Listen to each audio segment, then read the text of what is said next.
Hello, Daniela. This video is just going to answer the last few questions you sent me, starting with question 9 on the test 3 review. Evaluate g of f of x if x equals 5.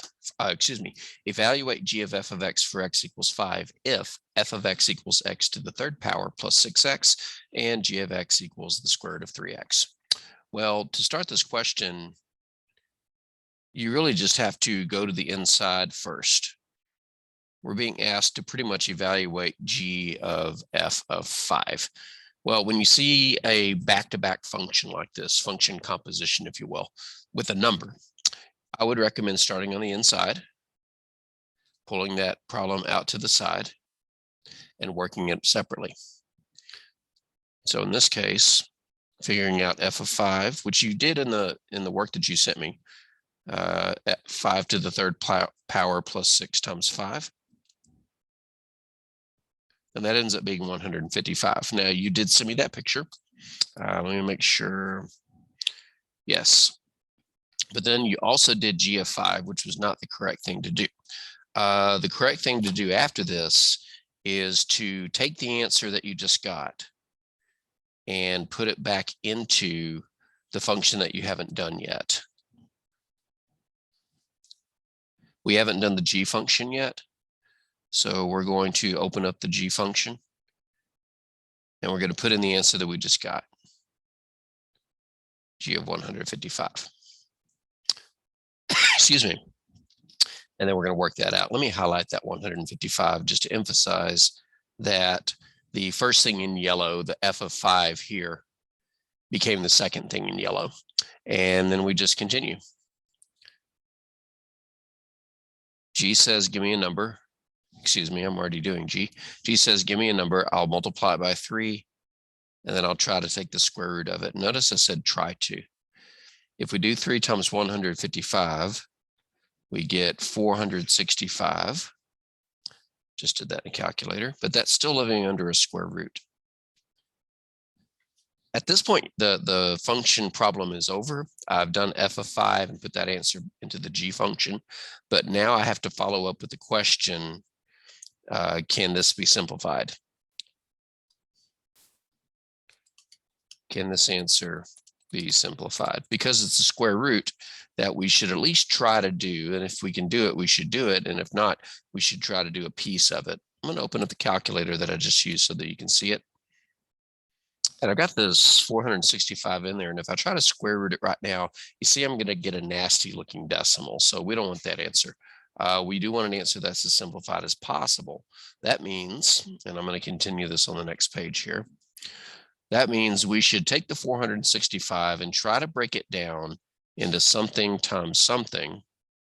And what we're hoping to find is a number that we can square root. Now, to do this, the best strategy is to think of any number that divides into 465. Well, ending in 5, it's clearly divisible by 5. So let's go to the calculator and see what we get if we divide that by 5. Okay, 465 divided by 5 is 93. All right, let's take that back to the whiteboard for a second. Okay. Now, at this point, I know that I can't do a thing with the square root of 465 because the only way to break it down, excuse me, I'm not done. 5 is prime. What that means is that we can't break it down any further. What that also implies is we can't square root it either. So I can't do a thing with the 5. But the 93, however, I can divide by 3. And I don't need a calculator for that, but it's 3 times 31. 3 is prime, meaning that I can't factor it further. And 31 is also prime, meaning that I can't factor it further. And what this means is that we can't simplify the square root of 465. In order to simplify the square root of 465, we would have to find a matching pair of factors, because when you multiply something times itself, it makes a square. For example, had it been 464, this I can divide by 4, and that would give me 116. Yes. And 4 I can factor into 2 times 2. Those are both prime. 116 I can divide by 2, and 116 divided by 2 is 58. So we can divide that by 2 again, which is still prime, and 2 goes into 58 29 times. So if we had something like the square root of 464, then we could do something with it, because when you're trying to simplify a square root by breaking it down, you're looking for pairs of matching factors. For example, we have this pair, and we also have this pair here, the 2 and the 2. The reason those are good things to find when you are simplifying a square root is because one way to simplify a square root is to break it down completely like we just did, and then set up 2 square roots, and in one of them you put all the pairs. So 2 times 2 from the first pair, 2 times 2 from the second pair, and then 29 was left by itself. All the pairs multiplied together would make 16 here. Pairs make squares, and squares are the numbers we want to square root. So the square root of 16 is 4. Don't know the square root of 29. So my point is, when you do this problem and get to here, you can't just stop. You have to ask yourself, can I do the square root? The answer was no. It came out to be a decimal. Can I break it down and do a piece of it?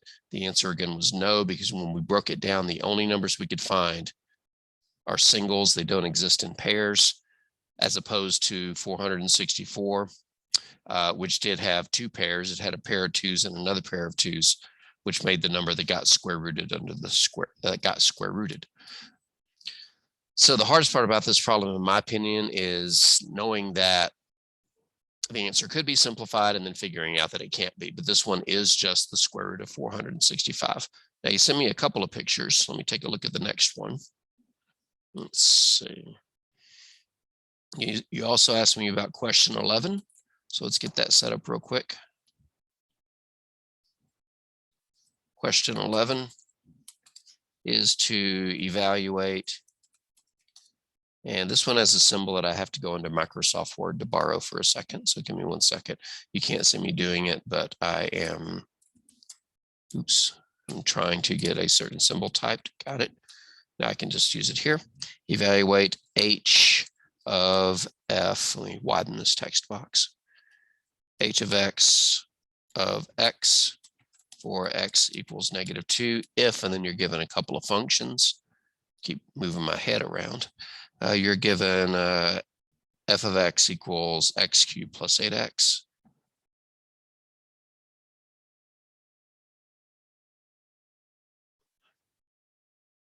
And you're given h of x is equal to 7x. Is that a plus 8? Yeah, 7x plus 8. Had to zoom in on the picture that you sent me. Let me make sure I wrote the first function correctly. I did. And let me go in here and change this is to an if, because it was supposed to be an if. So this one works pretty much the same way. The only difference is the notation, because the notation used here is called function composition, where you have this little circle here. But this is just read h of f of x. But what it means is h of f of x. And if you notice, 1 second, we're gonna type that. It's just a mess. This first part is read h of f of x. That's the name of the thing in the first parentheses, h of f. But what it means is h of f of x. You notice the only thing I did was move where I put the quotations. And if I were reading these, I would read the left as h of f of x, and I would read the right as h, watch this as I listen as I write it, h of f of x. So if you know how to read the left side, it practically defines itself. The left side is h of f of x. The right side is h of f of x.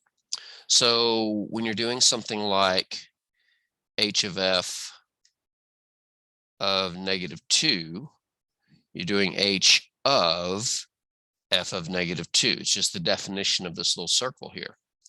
But now it's just like the previous problem. We have to go inside, figure out that answer first. So we'll take this down by itself for a second, and we'll figure out, let's draw that arrow a little bit longer. We'll figure out what f of negative 2 is, excuse me. F of negative 2 is going to be negative 2 to the third power plus 8 times negative 2. Well, let's see, that's going to be negative 8 and negative 16, so that's negative 24.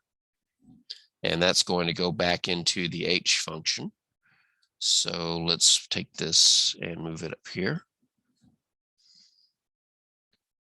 Negative 24, I didn't leave enough room. Hold on, there we go.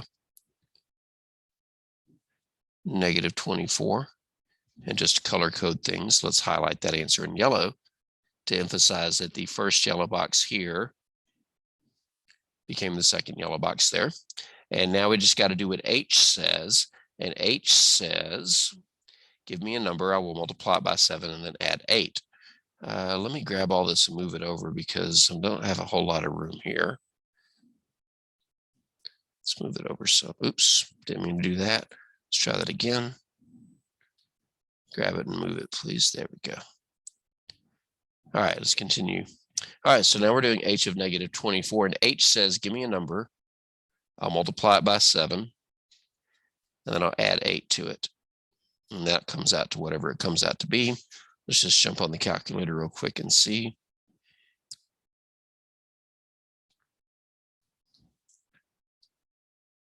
That's not the calculator. There it is. All right. So 7 times negative 24. I got to type 24 and then turn it negative. And then plus 8, I believe, was our function. Yes.